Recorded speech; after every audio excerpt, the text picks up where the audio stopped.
New India live के दर्शकों नमस्कार। दर्शकों मैं सुनील मान। दर्शकों जेजेपी पार्टी लगातार विकेट पे विकेट गिरते जा रहे हैं। आज जेजेपी का नारनौल हल्के में एक विकेट और गिर गया है।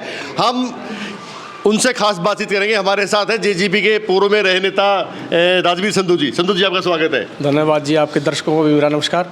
संधू जी लगातार विकेट गिरने का सिलसिला चल रहा है। इस कड़ी में आज आपने भी ऐलान कर दिया कि जेजेपी छोड़ दी है। क्या कारण है इसके पीछे?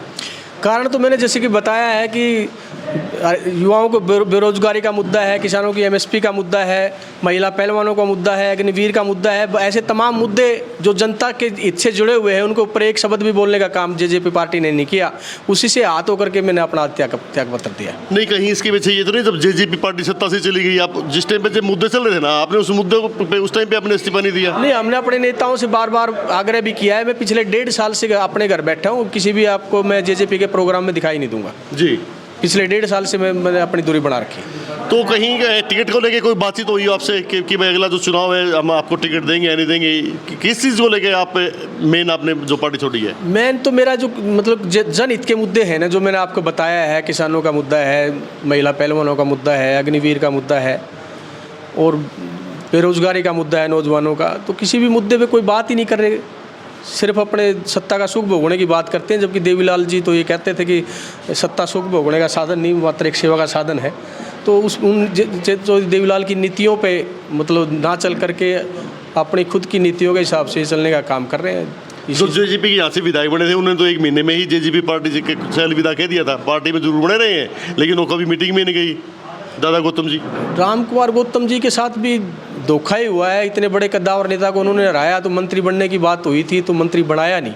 और मंत्री और भी बनाए। अगर राम कुमार गौतम जी को मंत्री बनाते तो कम से कम हल्के का विकास होता। अभी नारनौल हल्का विकास के मामले में कितना पिछड़ा है इन 5 सालों में? यहाँ तो एक ईंट भी विकास के नाम पे नहीं लगी है। तो आप लोग पार्टी में थे, एक ईंट भी नहीं लगवा पाए यहाँ पे, तो आगे क्या? हमने तो पीछे रैली की थी, उसके अंदर भी अपनी बात रखी थी और बीच बीच में भी नारनौल को लेकर के कहते थे कि अपना एक नुमाइंदा यहाँ अलग से बिठा दो। अगर आपकी राम कुमार गौतम के साथ नहीं बन रही तो किसी की जिम्मेवारी दे दो। उचाना में भी इन्होंने अपना आदमी बिठा रखा था, तो यहाँ भी बिठा सकते थे। इन्होंने बिल्कुल इग्नोर करने का काम किया हल्के को। नारनौल हल्के ने उनको दुष्यंत चौटाला को हमेशा अच्छे वोटों से जितवाया है, तो अब आगे क्या उम्मीद रखी जाएगी? नहीं, अगली उम्मीद तो सरेआम दिख रही है। आप खुद ही कह रहे हैं कि एक करके सारी विकेट गिरती जाने लग रही हैं, तो बिल्कुल ऑल आउट हो जाएगा। यहाँ किसी भी प्रकार का कोई सपोर्ट नहीं करेगा। आज किसान बिल्कुल और नौजवान बिल्कुल खिलाफ है जेजेपी। अभी आपने जेजेपी से अलविदा कह दिया है, आगे का आपका क्या प्लान है? आगे अपने जो कार्यकर्ता साथी हैं हमारे, उनसे विचार विमर्श करके कि किस पार्टी में जाना है, किस पार्टी को अभी लोकसभा में सपोर्ट करना है, उसका मंथन करके आगे का फैसला लेंगे। अभी जैसा अगर आपके अभी मुद्दों की बात करें तो आपके जैसे जो मुद्दे हैं बीजेपी ने भी पूरे नहीं किए। कांग्रेस पार्टी उनको कह रही है हम इन सभी मुद्दों पे बातचीत करेंगे। एमएसपी की बात भी कही है कांग्रेस पार्टी ने, तो कहीं रुझान आपका ऐसा तो नहीं कि आप कांग्रेस पार्टी की तरफ जाएं? नहीं, अभी तो कोई ऐसा रुझान नहीं है। लेकिन जो घोषणा पत्र, न्याय पत्र आया है मतलब कांग्रेस पार्टी का, वो देश हित में है। उसमें किसानों की बात भी है, उसमें रोजगार की बात भी है जवानों के लिए। तो बहुत सारी ऐसी बातें हैं जिन मुद्दों से मैं सहमत हूँ। अगर आप बात करें चौधरी वीरेंद्र सिंह की, उनके आप काफ़ी नज़दीकी माने जाते हैं। चौधरी वीरेंद्र सिंह ने भी बीजेपी छोड़ के कांग्रेस ज्वाइन की है, कहीं उनके पीछे आपका भी तो रुझान नहीं है? नहीं, अगर ऐसी बात होती, चौधरी वीरेंद्र सिंह को मैं अपना राजनीतिक गुरु भी मानता हूँ और बहुत अच्छी विचारधारा के और किसान हितैषी और समाज की बात करने वाला इंसान है। तो अगर उन्हीं के साथ जाना था तो फिर जब उन्होंने ज्वाइन की तो मैं उसी टाइम पे ज्वाइन कर लेता। नहीं हो सकता गुरु जी ने कहा रुको, अभी मैं थोड़ा सेट हो लूँ, उसके बाद में आप पीछे आ जाओ? ऐसी कोई बात नहीं है। आज तो जेजेपी की प्राथमिक सदस्यता से इस्तीफा दिया है और बाकी वर्करों के साथ में जो पार्टी के मेरे साथ के जो साथी हैं, पिछले 30 साल से मैं राजनीति कर रहा हूँ कॉलेज टाइम से, उन साथियों से विचार विमर्श करके अगली रणनीति बनाई जाएगी। आप नारनौल हल्के के अगर विधायक बनते हो भविष्य में तो आपकी क्या प्राथमिकता रहेगी? देखो, सबसे प्राथमिकता जो है कि देश की जो आज सबसे ज़्यादा परेशानी की विषय है, किसानों का एक मेन मुद्दा है जी।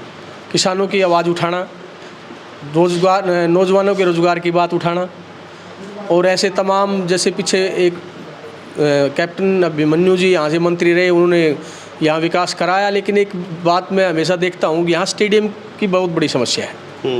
लगभग 20,000-25,000 की आबादी का मतलब एक शहर है, लेकिन उसके अंदर स्टेडियम नहीं है। और भी तमाम ऐसे जनहित के मुद्दे जो यहाँ पे अभी पूरे नहीं हुए उनको प्राथमिकता देने का काम करूँगा। अभी आप अगले मुझे जो चुनावी मुद्दे हैं ना उसमें लोगों में बातचीत आ रही है कि भाई सतरोड़ खाप, बारा खाप ऐसा कुछ है, और बारा खाप बीजेपी पार्टी से जेजेपी से इन लोगों से बड़ी नाराज चल रही है इन दिनों। तो कहीं ऐसा तो नहीं हो कि आप बारा खाप के ऊपर दाव चल गए और आपका अगला कोई और नया गेम हो? वो देखो खाप की जहाँ तक बात है वो सामाजिक मामले होते हैं उसमें जी, और उसको राजनीतिक से जोड़ना वो तो एक मतलब इकट्ठा होकर सामाजिक फैसला कोई हो जाता है तो वह अलग बात है। फिलहाल तो मेरे दिमाग में ऐसी कोई बात है नहीं कि भाई मैं खाप को इकट्ठा करके कोई राजनीतिक का मामला करूँगा। उसकी ज़रूरत पड़ी तो वो भी करेंगे। नहीं, क्योंकि जो बारा खाप है ना उसने राजनीति में दखल देना शुरू कर दिया है। ब्लॉक समिति के चुनाव में जो चेयरमैन था बारा खाप के लोगों ने खुद ही बना दिया है। नहीं, बनाना भी चाहिए। देखो इतने लंबे समय से आप देखने लग रहे हो कि बारा खाप का तो कोई एमएलए बना ही नहीं है। अभी तो मतलब लंबे समय से बारा खाप का कोई एमएलए बना नहीं है। और ये मतलब राजनीति तो ये है ना चलती फिरती होनी चाहिए, एक जगह तो रहना नहीं बार बार। मतलब अगर एक क्षेत्र में एमएलए बन रहा है तो दूसरों को भी मौका मिलना चाहिए। यानी अब की बार ये कि क्षेत्र बदलना चाहिए। नहीं, क्षेत्र बदलना चाहिए, अच्छी बात है। मैं भी इस पक्ष में हूँ और बदलना भी चाहिए। 60,000 वोट बारा खाप के हैं तो उनका नुमाइंदा अगर आ जाता है तो अब ऐसे तो हम सारा क्षेत्र ही होता है। खाप वगैरह तो एक सामाजिक ताने बाने को बनाए रखने के लिए बनाई गई है। तो ये कोई विशेष बात नहीं कि खाप का एमएलए होना ज़रूरी है या उसका एमएलए होना नहीं ज़रूरी है। ये तो ये है राजनीति घूम फिर के जहाँ आएगी। अगर आप बात करो रोहतक की, भूपेंद्र हुड्डा वहाँ से मुख्यमंत्री बने तो उनके क्षेत्र में डेवलपमेंट हुआ। अगर हिसार की बात करें, भजन लाल जी आए तो कुछ एरिए में वहाँ भी हुआ, बंसी लाल जी आए तो वहाँ भी हुआ। तो ये तो